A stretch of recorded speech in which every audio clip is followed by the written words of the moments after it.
Gilbert King, Devil in the Grove, Thurgood Marshall, The Groveland Boys, and The Dawn of a New America.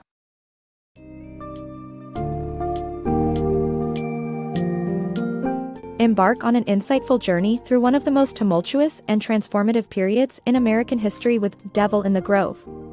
This powerful narrative shines a spotlight on Thurgood Marshall's unwavering fight for racial justice amidst the harrowing events that unfolded in Groveland, Florida during the late 1940s. As you delve into this summary, you'll uncover the dramatic courtroom battles and the relentless quest for justice by Marshall and the NAACP to defend the Groveland Boys, for young black men falsely accused of a heinous crime. Navigate through themes of racial discrimination, judicial corruption, and the courageous efforts to dismantle inequities in the American legal system. This summary provides a comprehensive overview of Marshall's pivotal role in battling institutional racism, offering readers a deeper understanding of the legal and social landscapes that contributed to the dawn of a new America.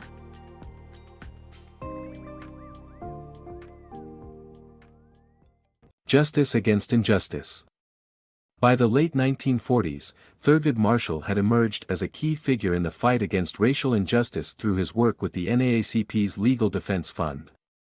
Initially greeted with skepticism by some colleagues, he earned their respect with his humor, unwavering commitment to equality, and outstanding legal prowess. Marshall focused on cases that spotlighted racial inequality and could influence legal change, carefully avoiding instances where defendants were clearly guilty.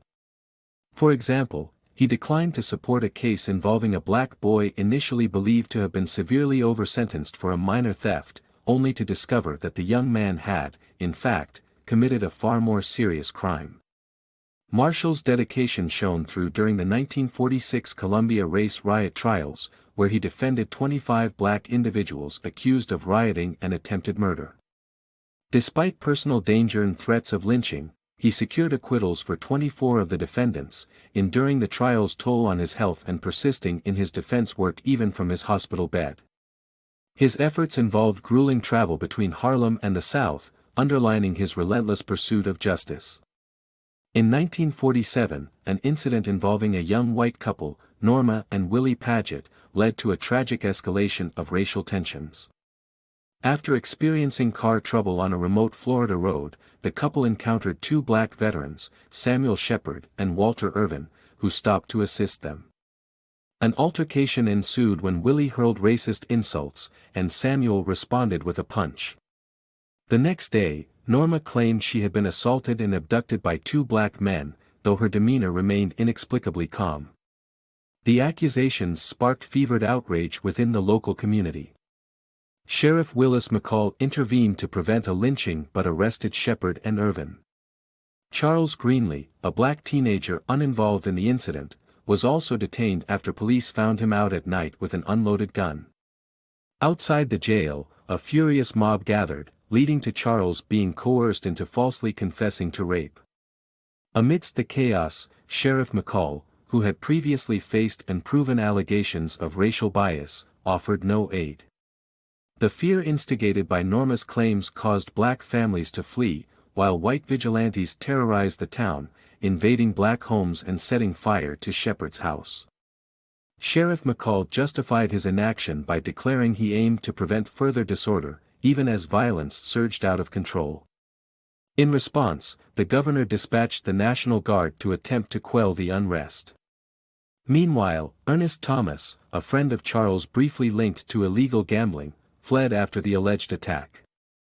McCall's illegal pursuit led to Ernest's death during a swamp manhunt.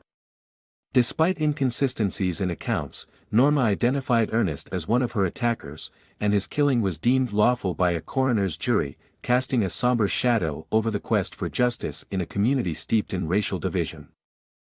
Groveland's trials. In the racially charged atmosphere of Groveland, the NAACP stepped in to defend the young black men known as the Groveland Three: Shepard, Irvin, and Greenlee. These men faced a legal system marred by prejudice, and their lawyer, Franklin Williams, understood the slim chances of a fair trial.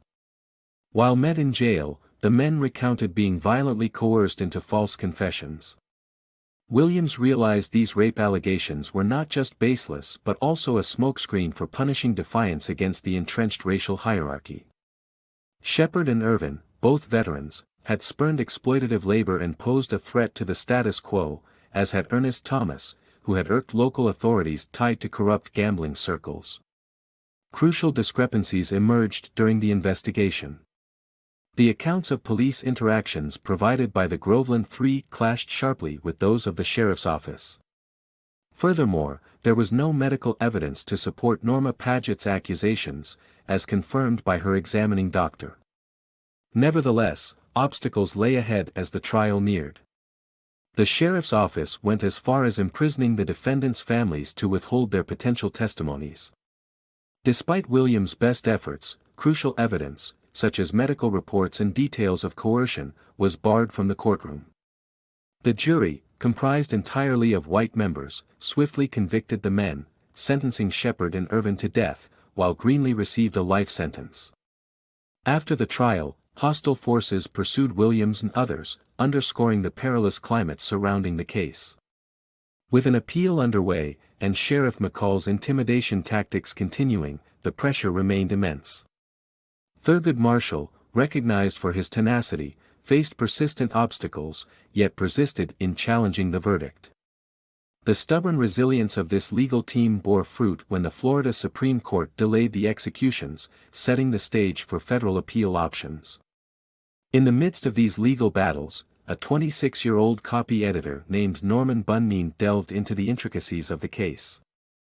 Bunyan's investigation unearthed suppression of key testimonies, such as Lawrence Bertoff's, which conflicted with Paget's claims. His exposé surfaced other inconsistencies, including an interview with Paget herself, where her narrative subtly deviated from her courtroom statements. His work questioned the prosecution's motives and highlighted the miscarriage of justice. As the Supreme Court agreed to reassess the case, momentum built.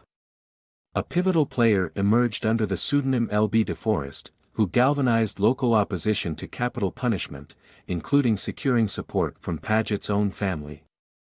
Eventually, in March 1951, the arguments led by Williams and another lawyer at the Supreme Court resulted in overturning the sentences. With Marshall's decision to handle the retrial personally, a semblance of hope rekindled amid a long quest for justice. Twisted justice. Sheriff McCall's fury exploded into violence in November 1951 during the prison transfer of Shepard and Irvin, accused of a crime demanding retrial. Fabricating car troubles, McCall coaxed the men out of his vehicle, then brutally shot them, leaving Shepard dead and Irvin gravely injured. At the hospital, McCall spun a tale of self-defense, falsely claiming the prisoners had attacked him. The dubious story prompted an investigation by two determined FBI agents, who gathered testimonies from hospital staff challenging McCall's narrative. The deeper truth was dark and unsettling. McCall had fired unprovoked shots, witnessed by Irvin, who survived to testify.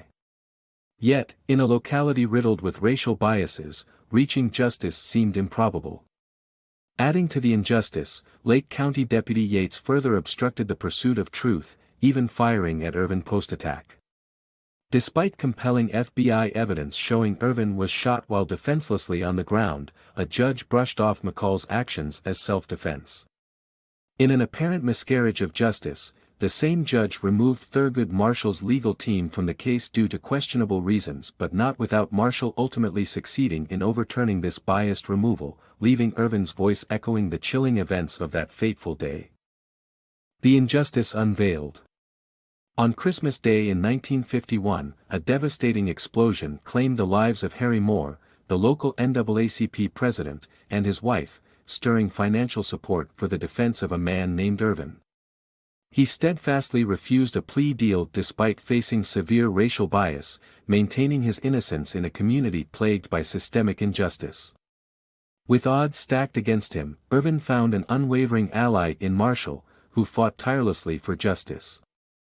The trial's proceedings, however, were marred by bias. The judge favored the prosecution, reducing the possibility of a fair trial to a grim mockery. The case revolved around opposing testimonies, a white woman against a black man, underscoring the racial tensions of the era. Despite Marshall's reasoned entreaties for an unbiased legal process, an all-white jury sentenced Irvin to death. Repeated appeals fell short until the U.S. Supreme Court agreed to review Irvin's conviction mere days before his scheduled execution. However, his sentence remained unchanged. It wasn't until 1955, with the arrival of a new governor, Thomas Leroy Collins, that hope flickered anew. Extensive petitions, including appeals from Marshall, prompted Collins to investigate. Uncovering significant injustices, and spurred by widespread opposition to the death penalty, Collins commuted Irvin's sentence, setting him on a path to parole. Meanwhile, Greenlee, another defendant, was paroled in 1960, though both men had already lost precious years in prison. Released under the condition to never return to Lake County, Irvin briefly returned under special circumstances in 1969. Tragically, his life ended just hours later, his death never fully divorced from the shadows of suspicion.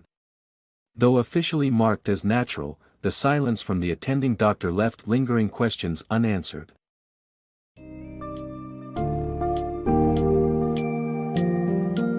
Devil in the Grove captures a defining chapter in the struggle for civil rights, showcasing Thurgood Marshall's exemplary courage and formidable legal acumen against the backdrop of deep-seated racism and systemic injustice.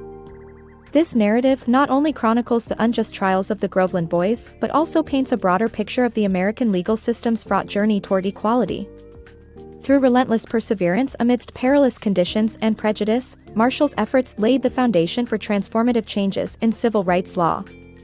Readers are left with a profound appreciation for the tenacity required to challenge societal wrongs and an understanding of how these historical events resonate with ongoing struggles for justice.